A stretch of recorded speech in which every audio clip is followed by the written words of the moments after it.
Paint Pots and Queens.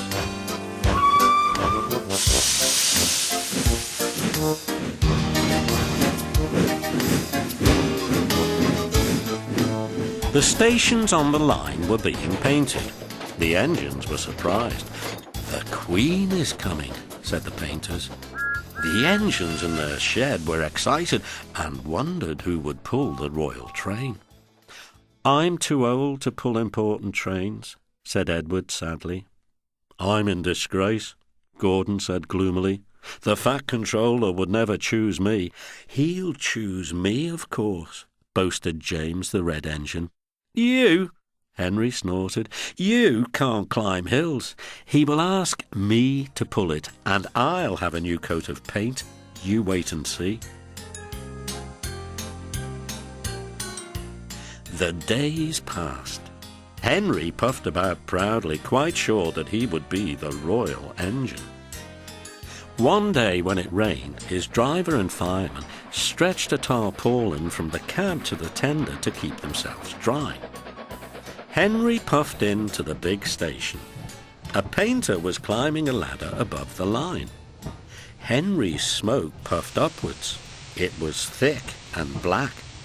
The painter choked and couldn't see.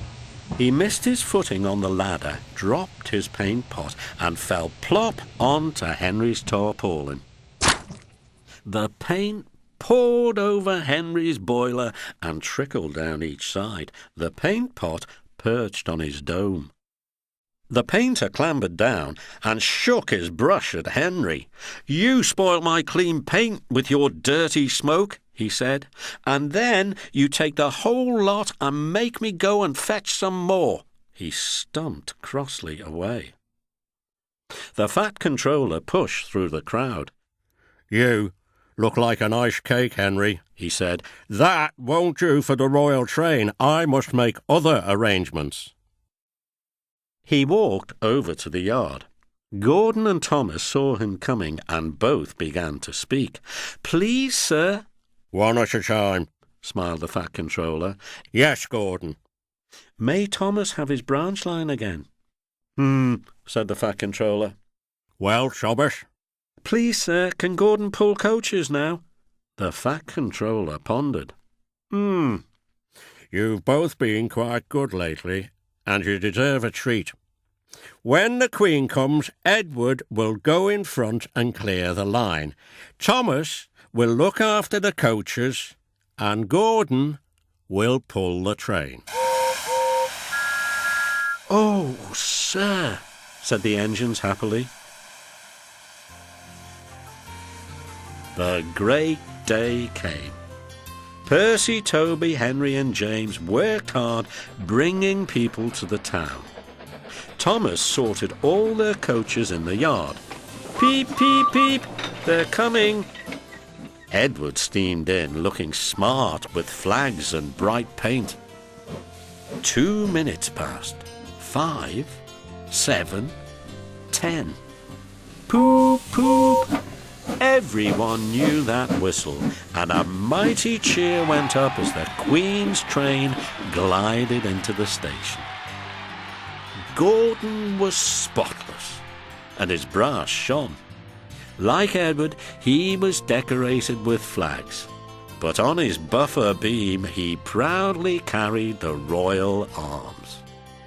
The Queen was met by the Fat Controller, and before doing anything else, she thanked him for their splendid run. "Not at all, Your Majesty," he said. "Thank you." "We have read," said the Queen to the Fat Controller, "a great deal about your engines. May we see them, please?" So he led the way to where all the engines were waiting. "Peep, peep," whistled Toby and Percy. "They're coming." "Shh, shh, shh, shh," hissed Henry and James, but Toby and Percy were too excited to care. The Fat Controller told the Queen their names, and she talked to each engine. Then she turned to go. Percy bubbled over. "3 cheers for the Queen," he called. "Peep, peep, peep," whistled all the engines. The fat controller held his ears, but the Queen, smiling, waved to the engines till she passed the gate. Next day the Queen spoke specially to Thomas, who fetched her coaches, and to Edward and Gordon, who took her away. And no engines ever felt prouder than Thomas and Edward and Gordon the big engine.